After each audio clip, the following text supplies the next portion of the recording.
প্রথমটা মিস। দেখা যাক দ্বিতীয় শটে কি করে। খুব সুন্দর। দেখা যাক তার দ্বিতীয় শটে মাত্র একটা গ্লাস পড়েছে। তৃতীয়টা মিস। সে এই তিনটে সুযোগের মধ্যে মাত্র একটা গ্লাস ফেলতে পেরেছে। প্রথমটা মিস। দেখা যাক তারা এখনো দুটো সুযোগ আছে, সেই দুটো সুযোগের মধ্যে সে কতটা গ্লাস ফেলতে পারে। দ্বিতীয়টাও মিস।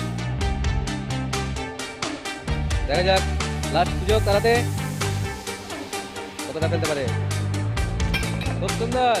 সে এই তৃতীয় সুযোগের মধ্যে তিনটে গ্লাস ফেলতে পেরেছে। আমরা তাকে পুরস্কার তুলে দিচ্ছি দুটি বিস্কিটের প্যাকেট। হাততালি সবাই আমিরের জন্য।